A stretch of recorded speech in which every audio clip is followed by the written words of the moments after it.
Welcome to the deep dive. You said over some really fascinating stuff this week. It all seems to point to this core idea, the surprising strength in just admitting when you're wrong. Yeah, exactly. And Dale Carnegie nailed it, didn't he? That quote you pulled out. If you are wrong, admit it quickly and emphatically. It sounds so straightforward. It does. But doing it is another story. So our mission today, I guess, is to unpack why that simple advice is so powerful. How does owning our mistakes actually, help us build respect and succeed in the long run? That's the core question because it really does cut to the heart of how we interact. We all mess up sometimes, right? So why is saying I messed up or I was wrong just so hard? Yeah, why is it so difficult? My first thought is ego, definitely. Fear of looking, I don't know, weak, Mm-hmm. less competent. Mm-hmm.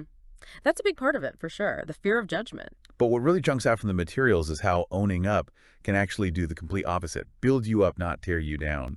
So maybe let's start there. What happens right away when you admit a mistake versus, getting defensive? Okay, yeah. The immediate impact. Well, admitting fault can instantly disarm people, take the heat out of a situation. One source mentioned Harold Ranke, the car dealer. Oh, the Dodge dealer, right. That's the one.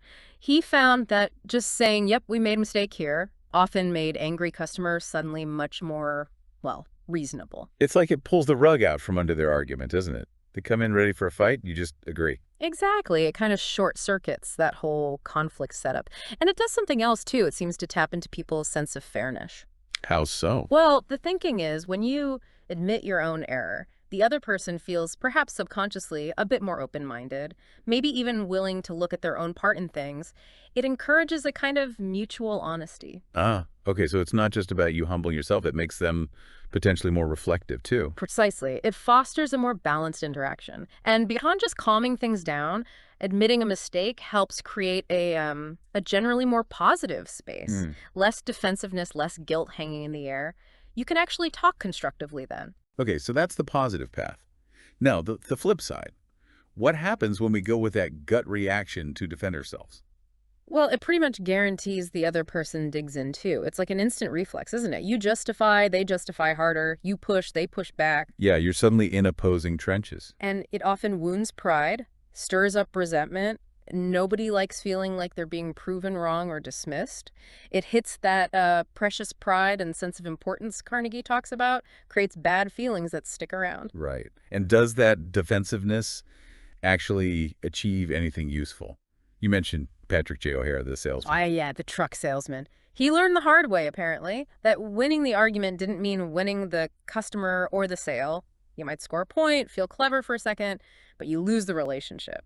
Pointless arguments, mostly. So winning the battle, losing the war kind of thing. Pretty much. Which leads us nicely into the longer-term picture, trust. How does admitting mistakes consistently build that trust over time? Okay, yeah, moving beyond just putting out fires. How does it build something lasting? Well, first off, it shows humility. And counterintuitively, maybe, that humility actually earns you respect. Think about Robert E. Lee after Gettysburg. Taking the blame for Pickett's charge. Yeah. Exactly. A massive, devastating failure. But his willingness to say, it is all my fault, actually in many ways elevated him. It showed immense character. It suggests a certain security, doesn't it? You're strong enough to admit you're not perfect. Right. And that feeds directly into stronger relationships. When you admit fault, you're basically saying, this relationship or the truth is more important than my ego. That makes sense. It sends a powerful signal about your priorities. It creates a safer space for honesty, for vulnerability, and sometimes admitting you're wrong can even turn someone who might have been an adversary into an ally. Remember Carnegie's own story. Right, the policeman and Yeah. the dog, Rex. Yeah, in the park. Rex wasn't leashed, wasn't muzzled. Carnegie knew he was in the wrong. Instead of arguing, he immediately said something like, "Officer, you've caught me red-handed. I'm guilty." And what happened? The policeman, instead of giving him a ticket, basically gave him a warning and let him go. Admitting fault completely changed the dynamic, disarmed the authority figure. Wow. Okay, so vulnerability can actually be a strength there. Mm. Now let's contrast that again. What's the long-term damage of always being defensive? Well, it just erodes credibility piece by piece. Yeah. If you never admit you're wrong, people start thinking you're either dishonest or maybe just totally out of touch. They stop trusting your judgment. And that kills your reputation over time, right? Yeah. Whether it's personal or professional. Absolutely. It builds up. People remember The defensiveness, the refusal to own up, it can do lasting harm. And there's another cost, isn't there? Something about learning. Oh, huge cost. If you're always busy justifying yourself, you completely block off any chance to learn from the mistake. You don't analyze what went wrong, you just defend. It stunts your growth. You're basically choosing ego over improvement. That's a good way to put it. Now, shifting gears a bit, some of those business examples you sent really highlight this on a bigger scale. Companies that got it right and companies that didn't. Right, the case studies. Johnson & Johnson is often held up, isn't it? Yeah. Tylenol crisis back in the 80s. A classic case, people were dying from tampered capsules. Instead of minimizing or deflecting, J&J pulled everything off the shelves. Nationwide recall, huge cost.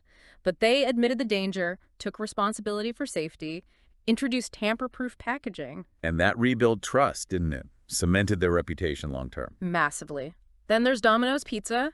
They faced a lot of flack years ago about, well, their pizza not being great and delivery issues. I remember that. Their response, the "Oh, yes, we did" campaign. They basically said, yeah, you're right, we messed up, here's how we're fixing it. New recipes, delivery guarantees. It was bold, very honest. And it worked, largely. People appreciated the frankness. It seemed to. And look at Patagonia. They're built on an environmental ethos. Part of their brand trust comes from being transparent, even about where they fall short environmentally. They'll openly say, we need to do better here, and outline their plans. That kind of honesty builds loyalty with their specific customer base, for sure. Exactly. Now, contrast that with companies that try to hide mistakes. What happens then? Well, the sources are pretty clear. All right. First, you lose customer trust. And once that's gone, really hard to get back. Very hard. And often there are legal fallout, fines, penalties. Think about emissions scandals or data breaches that were covered up initially. Yeah, the cover-up becomes the bigger scandal. Yeah. And the brand reputation can be damaged for years, maybe forever. Plus, internally, morale must plummet, right? Employees know what's going on. Definitely. Low morale, cynicism, maybe even whistleblowing if things get bad enough. It just reinforces that trying to hide the mistake is usually far more destructive than owning it. Okay, so the principle holds true for big organizations, too. Let's maybe circle back to some of those individual stories from Carnegie. They really illustrate the point, personally. Yeah, they're great little vignettes. We mentioned the dog incident already. How about Ferdinand E. Warren, the commercial artist? The one with the really picky, petulant art buyer. That's him. He did a rush job, made a small error, knew the client was difficult, so when he delivered it, he immediately apologized for the mistake before the client could even complain. Smart move. What was the reaction? The buyer, apparently quite annoyed initially, was completely disarmed. Praised Warren's professionalism for catching it, accepted the work, gave him more business, and even bought him lunch. Wow. From potential disaster to a win-win. All because he owned the small error up front. Exactly. If he'd been defensive, argued it wasn't a big deal, totally different outcome likely, probably lost the client. And there's one more. Bruce Harvey. The payroll error. Right. He overpaid someone by mistake, realized it, knew his boss would be upset. So he went straight to his boss, explained the error, and said, it's entirely my fault. Took full responsibility, even when the boss tried to blame someone else. Yeah, Harvey apparently insisted, no, it was my mistake. His boss, initially angry, ended up respecting Harvey's honesty and straightforwardness. It diffused the whole thing. Again, imagine the alternative. Defensiveness, finger-pointing, probably would have ended badly for Harvey. Almost certainly. These stories just hammer home that humility, that willingness to say I was wrong is foundational. It's not just about getting out of trouble. It's about building something solid long-term. So humility is the bedrock here. Yeah. How does that connect to lasting success beyond just fixing immediate problems? Well, it creates a culture, whether in a family or a company, where learning is valued. If mistakes are admitted openly, they become lessons, not things to hide. That drives growth. Okay, so it makes improvement possible. Right. And as we've said, it strengthens relationships. People trust you more, they feel safer with you, they're more loyal when they know you're honest, even when it's uncomfortable. And for leaders, how does humility play out? Oh, it's critical for leadership effectiveness. A leader who admits mistakes sets the tone. It shows accountability. It makes it okay for others to admit their mistakes without fear. That psychological safety is huge for team performance. Carnegie even suggests talking about your own mistakes before criticizing someone else. That's interesting. Right? It softens the criticism, perhaps. shows empathy. Exactly. And it all ties back to other Carnegie principles, doesn't it? Like showing respect for others' opinions, admitting you might be wrong is a direct way of doing that. Yeah, it validates their viewpoint. Or making the other person feel important, taking responsibility when you've inconvenienced them does that. And starting in a friendly way, humility is inherently friendly, isn't it? It's non-confrontational. It really all weaves together. To kind of bring all these threads together, you shared that fictional example of Alex the entrepreneur. That was quite illustrative. Yeah, the before and after picture. So initially, Alex had, let's say, poor interpersonal skills based on this principle internally, dismissed employee feedback, blamed others for team conflicts, gave orders, never admitted errors, morale was low. Sounds like a tough place to work. And externally, defensive with customer complaints, argued with suppliers, ignored negative reviews, blamed users for product defects, blamed the ad agency for bad campaigns. Right, just deflecting responsibility everywhere. But then Alex starts applying this principle. If you're wrong, admit it quickly. So what changes? Well, internally, Alex starts actually listening to feedback, taking responsibility in conflicts, asking questions instead of just giving orders, openly admitting management errors, and asking for input. And the result, morale shoots up. People feel heard, trusted. And externally, Alex starts apologizing sincerely to customers, admitting potential errors. Negotiations with suppliers become more respectful. Negative reviews are acknowledged publicly with improvement plans. Takes responsibility for product defects, offers real solutions, admits when marketing didn't hit the mark, and works with the agency. It's a complete turnaround. And the bottom line in the example, Improved internal culture, higher engagement, much stronger customer trust, fewer complaints, and ultimately soaring sales. A direct link between that humility, admitting fault, and actual business success. it's a compelling illustration of the whole deep dive, really. It ties it all together nicely, I think. So wrapping this up, the big takeaway feels incredibly clear. Admitting you're wrong isn't weakness. It's actually a profound sign of strength, of integrity, of humility. Absolutely. It has this amazing power to just dissolve opposition, make people fair, cut through all that defensive noise. It smooths the path in so many ways. Builds stronger connections, leads to better outcomes. It seems like a fundamental skill for navigating life, personally and professionally. Couldn't agree more. So maybe the challenge for everyone listening is the next time you realize you might be wrong, just try it. Take a breath, admit it, quickly, emphatically, see what happens.